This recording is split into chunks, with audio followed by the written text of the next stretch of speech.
समा परवाने को जलाना सिखाती है, शाम सूरज को ढलना सिखाती है। मुसाफिर को ठोकरों से होती तो है तकलीफें, ठोकरें ही एक मुसाफिर को चलना सिखाती है। हेलो फ्रेंड्स, मैं अशोक कुमार मीणा आपका अपना यूट्यूब चैनल में स्वागत करता हूं। फ्रेंड्स, आज मैं आपके लिए एक टॉपिक लेके आया हूं, जो भी राजस्थान का लोक देवता है सभी उनके बारे में मैं पढ़ाने वाला हूं आपको। तो देखिए, अभी आप वीडियो में अंत तक बने रहना। ओके फ्रेंड्स, जो भी राजस्थान के लोक देवता आपको ट्रिक्स के साथ में एक कहानी के रूप में बताऊंगा, जो भी आप आराम से आप सीख सकोगे।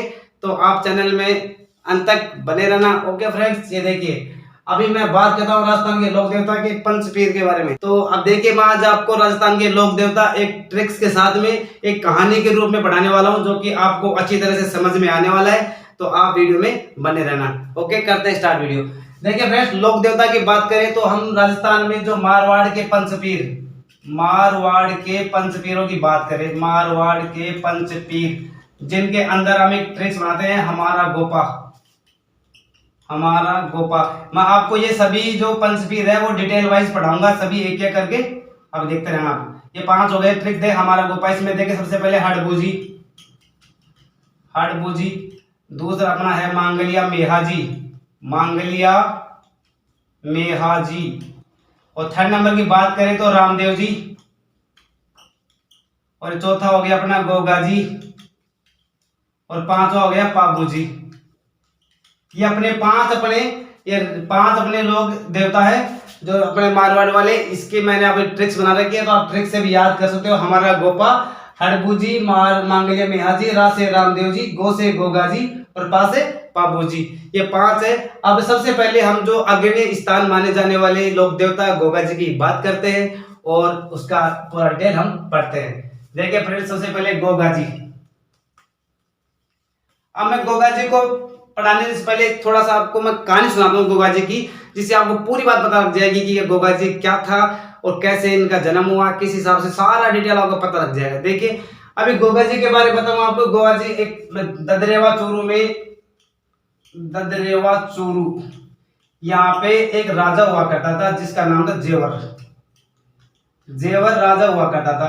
तो जेवर जो राजा था, उसके 2 पत्नियां थी। एक पत्नी का नाम था बाछल और एक पत्नी का नाम था काछल। ये दोनों सगी बहन थी, दोनों बहन थी ये, ठीक है। तो दोनों के संतान नहीं थी कोई, दोनों संतान के लिए बेहतर से नहीं थी कि इनके कोई संतान नहीं थी।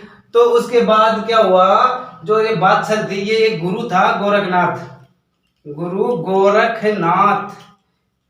ये देखिए, जब गुरु गोरखनाथ की इसने 12 साल तक बादशाह ने सेवा की। इस बादशाह ने गुरु गोरखनाथ की 12 साल तक क्या की, सेवा की, पुत्र प्राप्ति के लिए महाराज की सेवा की इन्होंने 12 साल तक। अब क्या होता है कि जब 12 साल बाद में जो गुरु गोरखनाथ है, ये अपनी समाधि तोड़ दे। 12 साल बाद,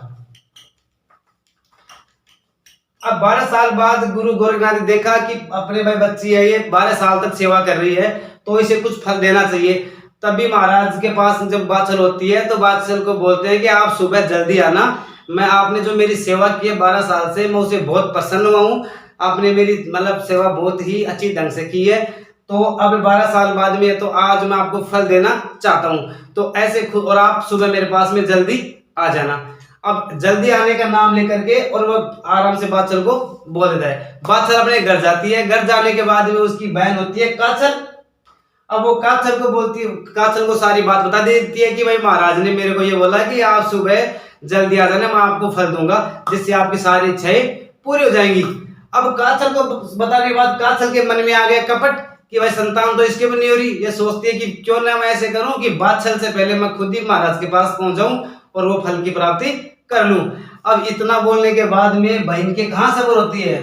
बहन तो आराम से, काछल सुबह जल्दी उठती है काछल, और उठ करके गुरु गोरखनाथ जी के पास में पहुंच जाती है।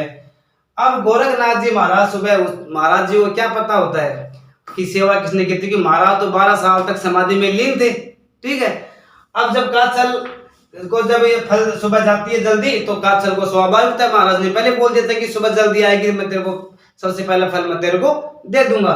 अब उसके बाद जब फल कपट से काछल ने प्राप्त कर लिया। अब जब काछल को फल मिल जाता है तो काछल अपनी खुशी खुशी फल को लेकर के घर चली जाती है। अब उसके बाद बात करें तो आती है थोड़ी देर बाद में बाछल, और जब बाछल को पता लगता है, बाछल महाराज को आगे बोलते हैं महाराज कि मुझे आप वो फल दो। तो महाराज बोलते हैं कि आप तो सुबह मेरे से फल लेके चले गए।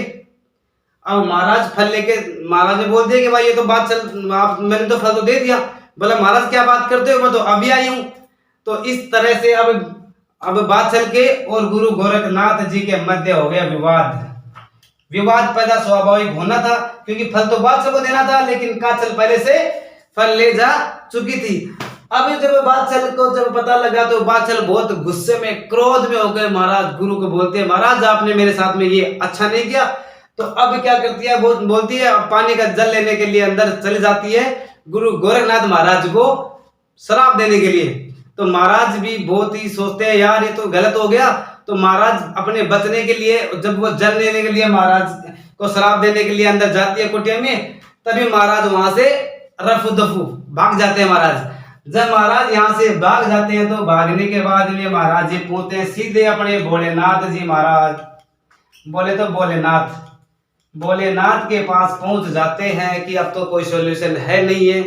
तो भोलेनाथ के पास जाने के बाद में और ये बाछल की कहानी पूरी उनको सुना देते हैं कि मैंने जो मेरी शिष्या थी उन्होंने मेरी सेवा की थी, लेकिन अब उनके कपट से और फल उनकी सिस्टर ले गई, अब मैं क्या करूं। अब ये विवाद में फंस जाते हैं। तभी भाई महाराज को कहानी सुनाई उन्होंने पूरी। तो भोलेनाथ जी बोले चलो कोई दिक्कत नहीं है। भोलेनाथ जी वहां से चल देते हैं। तो थोड़ी दूर आगे जाके देखते हैं खिड़की में एक जो मकान पड़ा था टूटा, वहां पे एक वासुकी नाम का सर्प था। वासुकी की पत्नी थी एक, वो सर्पनी, वो बच्चों के पास में बैठी थी। खिड़की से जो भोलेनाथ जी छुप के देखते हैं कि वासुकी नाम के जो सर्प था उसकी पत्नी थी सर्पनी। तो उसके खिड़की आराम से खिड़की में झुक के देखते हैं मकान में, तो पता लगता है कि वो एक बच्चा था छोटा सांप का। तो सांप का बच्चा इन्होंने चुरा लिया। किसने चुरा लिया? भोलेनाथ ने सांप का बच्चा चुरा लिया और चुरा करके वहां से ले आता है बच्चे को। अब जब वासुकी की जो पत्नी सर्पनी को पता लगता है कि अपना बच्चा कहाँ गया, जब बच्चे को सांप के बच्चे को ढूंढते ढूंढते अपने बच्चे को आती है, तो महाराज ने उसे गूगल बना दिया। गूगल मतलब एक गूगल होता है जैसे अपन अगरबत्ती वगैरह करते हैं ना, ऐसा कोई होता है गूगल। तो उसको गूगल बना दिया और तो अब वो उसका पीछा छूट गया और महाराज सर्प को लेकर के आ गए। अब ऐसे करते करते वो यहाँ पहुंच जाते हैं। अब आप बात करते हैं। अब मैं इतनी कहानी आपको इसलिए बता रहा हूँ कि आपको पता लगे कि इनका जन्म कैसे हुआ। तो जो सर्प ने जो गूगल बनाया था उसके बाद में वो क्या हुआ कि जो महाराज ने ये बाछल के गर्भ में गूगल जो महाराज भोलेनाथ ने अपनी असीम शक्ति से और उन जो सर्प का बच्चा था उनके गर्भ में बाछल के में डाल दिया। तो जैसे ही बाछल के डालने के बाद में गोगा जी का जन्म होता है और वो किस गोगा जी का जन्म होता है। तो ये जो सर्प का बच्चा था यही गोगा जी थे वो। तो मैंने आपको ये गोगा जी इस कहानी को जोड़ने के लिए गोगा जी के यहाँ तक इसलिए पूरी बात आपको बताई है कि जो अभी यही गोगा जी थे, इसलिए वो सांपों के देवता, इसलिए इनको सांपों के देवता बोलते हैं, क्योंकि ये भी एक सर्पनी का बच्चा था, उन्हीं के आधार पे इनका जन्म हुआ था। अब देखिए मैं बात करता हूँ इनका जन्म कहाँ हुआ था। अब ये तो पता लग गया आपको, जन्म इनका ददरेवा चूरू में हुआ था। आप खुद सारे क्वेश्चन का हलावा आप खुद ही कर दोगे। अब देखिए जेवर है, इनके पिता हो गए आपको पता है राजा थे ददरेवा के, माता इनकी बाछल हो गई, माता हो गई बाछल, ठीक है। अब ये दोनों पत्नियां हो गई यहाँ तक। अब मैं आगे इसकी बात करता हूँ। यहाँ पे बोर्ड भर गया तो मैं थोड़ा इसको आगे और पिटाता हूँ एक बार इसको। ठीक, यहाँ तक बात हो गई। माता बाछल, इनकी पिता सर सब कुछ हो गया। अब देखिए इसके बाद भी इनका जो पूछते अपन घोड़े का कलर, घोड़ी इनका कलर निकला था, ठीक है। नोट, यदि आपको पूछ ले रामदेव जी का, यदि रामदेव जी का आपको पूछ लेना तो रामदेव जी का था लीला, घोड़ा कलर नीला था, ठीक है। और यदि आप बात करें कि सांपों के देवता, सांपों के देवता के बारे में कौन जान जाता है, तो सांपों के देवता है गोगा जी। गोगा जी सांपों के देवता कहा जाता था। और पूछ लिए नोट, यदि आपको पूछ ले कि नागों के देवता कौन होंगे, तो नागों के देवता आप गोगा जी मत करना, नागों के देवता में आएगा कल्ला जी, नागों के देवता कल्ला जी, ये ध्यान रखना, बहुत ही मोस्ट पर्सन है ये, ठीक है। ये हो गया। अब हम बात करते हैं आगे। देखिए आगे जैसे यहां तक होगी बाछल, बाछल के बाद में उसकी दूसरी बहन थी काछल। अब काछल की दो पुत्र हुए उसके, काछल की हो अर्जन और सर्जन। ये काछल के हुए दो पुत्र अर्जन और सर्जन। अब ये दोनों पुत्र होने के बाद में थोड़े दिन के बाद में होता क्या है कि इनके जेवर थे पिता, उनकी मृत्यु जाती है। जेवर की मृत्यु होने के बाद में सारा सिस्टम इनका राजपाट बिल्कुल गड़बड़ा जाता है, क्योंकि जेवर की मृत्यु के बाद में राजकाज को लेकर के और इनमें पुत्रों में होता है युद्ध, राजकाज को लेकर के। क्योंकि जेवर के बनने के बाद में अब ये सोचता है कि मैं राज करूं, और जो ये अब जिनका दूसरी थी बादशाह, बादशाह का बेटा गोगाजी था, अब वो सोचता है कि मैं राज करूं, क्योंकि बड़ा वो था। लेकिन ये दोनों फालतू में टांग अड़ा रहे थे बीच में, तो भाई बोला कि चलो ठीक है। तो राजकाज के ये मानते नहीं है, ये युद्ध करने के लिए होते तैयार। अब युद्ध करने के लिए इनके पास में कुछ था नहीं, तो ये क्या काम करते हैं, पहले इनके बीच में 10 युद्ध होते हैं, 10 युद्ध, 10 युद्ध होते हैं। किसके बीच में, गोगाजी के बीच में, और ये जो अर्जन और सर्जन जो काछल के बेटे थे, ये तो काछल के हो गए, और ये हो गए अपने गोगाजी बादशाह के। इन दोनों के बीच में हो जाता है युद्ध। इनके बीच में 10 युद्ध होता है। 10 युद्ध में से 10 के 10 युद्ध जीता है गोगाजी, पहले 10 युद्ध। अब इनके बाद में जब ये हारते रहते हैं बार बार, तो सोचते हैं कुछ अलग करने के लिए, भाई कुछ और कुछ मजबूत करें अपनी सेना को। तो ये अपने जो उस टाइम महमूद गजनवी था ना, महमूद गजनवी के साथ में जाकर के और मिल जाते हैं। तो महमूद गजनवी के साथ में 11वें युद्ध की तैयारी के लिए जुट जाते हैं। ये जब 11वें युद्ध की तैयारी के लिए जुट जाते हैं, तो बाद में इनका 11वां युद्ध होता है। तो उसमें भी हालांकि जो गोगाजी थे वो जीत गए थे, गोगाजी जीत गए। लेकिन लास्ट में हुआ क्या, युद्ध में लड़ते लड़ते, क्योंकि वो ये 11वां युद्ध हुआ था, ये भी सारे युद्ध वैसे 11 के 11 ये गायों के लिए होते हैं, क्योंकि गायों के लिए युद्ध हुए थे, ये गोरक्षार्थ युद्ध हुए थे पूरे। लेकिन 11वें युद्ध के अंदर भी गोरक्षार्थ गायों की रक्षा करते करते गोगाजी खत्म हो जाते हैं। अब सुनिए बात, ऐसे बोला जाता है कि 11वें युद्ध के अंदर जो गोगाजी थे, एक सिपाही ने पीछे से आकर के और गोगाजी की जो सर है वो सर काट दिया पीछे से आकर के। जब सिर काट दिया तो सिर तो गिरता है इनका ददरेवा चूरू में। और ये बात धड़ की बात करें ना, तो इनका धड़ है ना, धड़ नीचे वाला वो गिरता है गोगामेडी हनुमानगढ़ में। अब आप बोलोगे इतना दूर कैसे गिरा। देखिए दूर गिरने की बात यह है कि जो उनमें इतनी शक्ति थी कि मतलब शुरू में वो युद्ध करते करते सर कटने के बाद भी उन्होंने धड़ से भी उन्होंने मतलब कि बहुत से जो इनके खिलाफ थे इनको मारा, सैनिकों को मारा था। इसलिए उनका जो धड़ था वो हनुमानगढ़ के जो गोगामेडी में जाकर के गिरा था। ये है अपने गोगाजी की कहानी। ठीक है, अब आप हर क्वेश्चन का जवाब आराम से दे दोगे, कोई दिक्कत वाली बात नहीं है। अब हम बात करते हैं कि जो अंतिम युद्ध था ना, ये आप पता लग गया वो किनके बीच में होता है, 11वां युद्ध था। 11वां युद्ध भी अर्जन और सर्जन के बीच में हुआ था। कहीं से भी आपके पास कोई क्वेश्चन पूछे तो आप आराम से हल कर सकते हो। ठीक है, अब देखिए अगर इनकी मृत्यु की बात करें तो मृत्यु सीधी सी बात है गोगामेडी हनुमानगढ़ में होगी, जहां लास्ट में धड़ गिरा था। तो मृत्यु आप आराम से जवाब दे सकते हो कि भाई गोगामेडी हनुमानगढ़ में इनकी मृत्यु हुई थी। ठीक है, अब देखिए जो गोगामेडी का निर्माण किसने करवाया था, फिरोज शाह तुगलक ने करवाया था। जो गोगामेडी है ना, गोगामेडी जो बनी हुई है वहां पे निर्माण उस टाइम में करवाया था फिरोज शाह तुगलक ने करवाया था गोगामेडी का निर्माण। अब देखिए जो गोगामेडी है ना, फिरोज शाह तुगलक ने करवाया था, जिसकी आकृति अब ये गोगा जी की है, ये मकबरानुमा है। ये आकृति कैसी है, मकबरानुमा। अब इसके बारे में कहा जाता है कि जो गोगामेडी है, इसके बारे में बोला जाता है कि जो इसके जो मुख्य द्वार पर बिस्मिल्लाह लिखा हुआ था, बिस्मिल्लाह शब्द एक अंकित है, जो कि इसका जो बिस्मिल्लाह एक सेकंड, जो बिस्मिल्लाह अंकित है, बिस्मिल्लाह जो कि किसका है, शुभ, मतलब इसे शुभ संकेत माना जाता है इसे। ये बिस्मिल्लाह मुख्य द्वार पे बना हुआ है। ठीक है, और देखो सच्चाई, अपन सच्चाई भी बोल सकते हैं इसको, सच्चाई, सच्चाई या शुभ अंक। अब आप इसे अंकित कर लीजिए, आराम से लिख लीजिए इसे।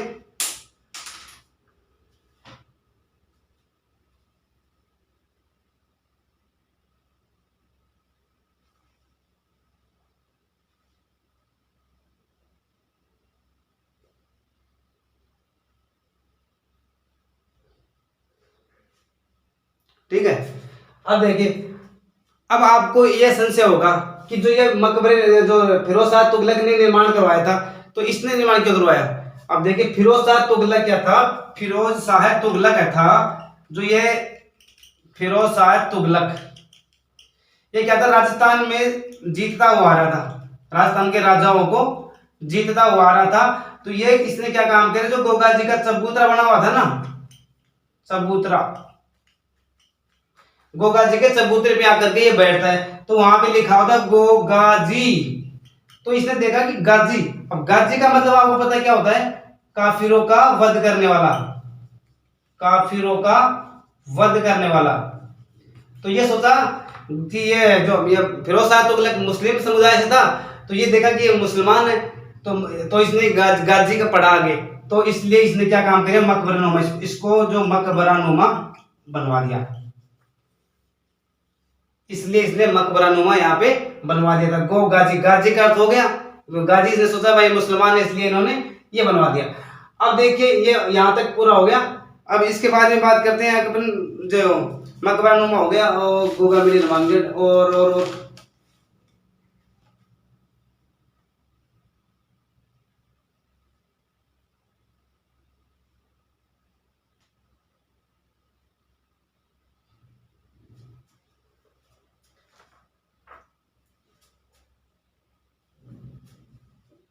गोगा जी का मेला, गोगा जी का मेला कब बढ़ता है? गोगा जी का मेला बढ़ता है भाद्रो कृष्णा नवमी, समझ गए? जिसके क्या बोलते हैं? भादो कृष्णा नवमी, भादो कृष्ण नवमी को गोगा जी का मेला बढ़ता है। यह हो गया, मेले की बात हो गई। अब हम बात करते हैं कि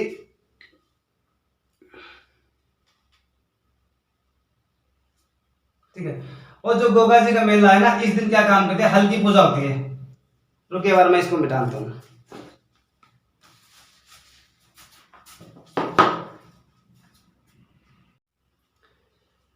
अब देखिए फ्रेंड्स, आगे आगे मैं बात करता हूं कि जो इसके मुख्य द्वार है, जो उसके ऊपर बिस्मिल्लाह नाम अंकित है, बिस्मिल्लाह लिखा हुआ है, जिसका अर्थ है सच्चाई या शुभ अंक। इसे सच्चाई या शुभ अंक इसका अर्थ होता है, मतलब शुभ मानते हैं इसको। ठीक है, अब इसके आगे बात करते हैं कि फिरोज शाह तुगलक था ना, उसने ये मकबरे नुमा बनाया है। क्यों बनाया मकबरे नुमा? अब बताता हूँ उसकी बात आगे मांग के। क्योंकि जो फिरोज शाह तुगलक था, वो जो राजस्थान को जीतता हुआ आ रहा था, तो जब वो आकर के गोगा जी की जो ये बना हुआ था यहाँ पे चबूतरा, उसके ऊपर आगे बैठता है, तो वहां पे गोगा जी नामांकित था, गोगा जी।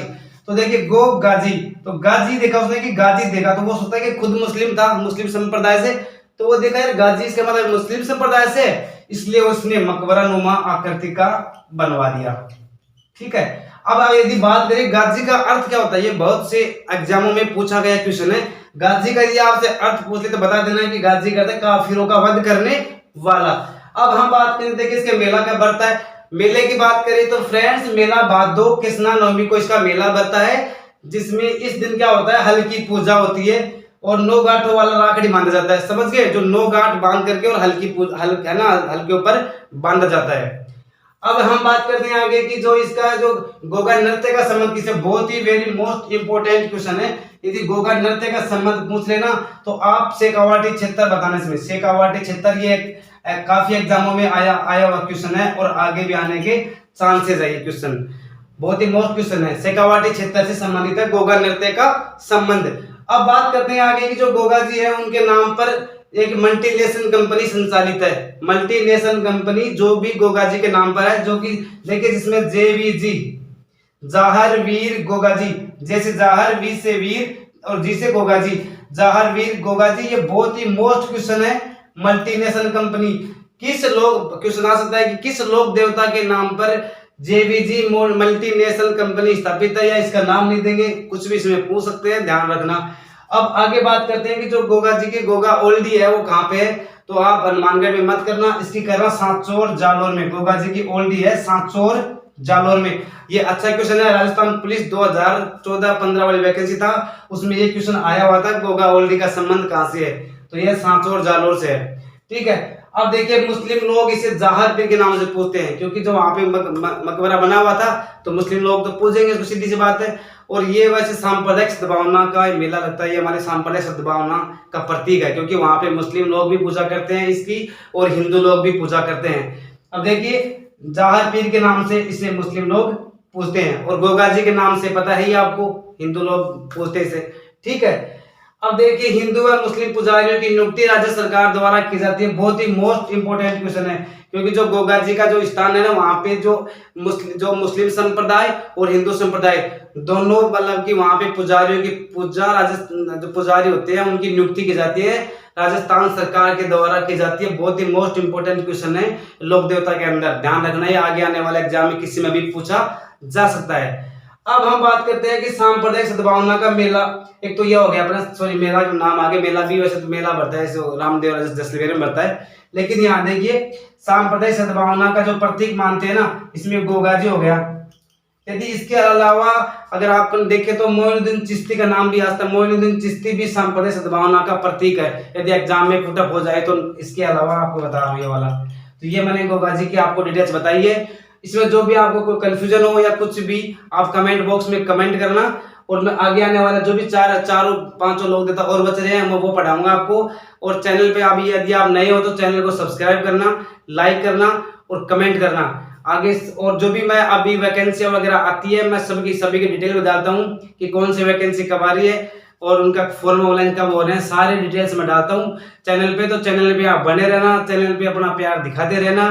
ओके फ्रेंड्स, और ये आपका अपना चैनल है, इसे लाइक और सब्सक्राइब जरूर करना। ओके, थैंक यू, जय भारत, जय हिंद।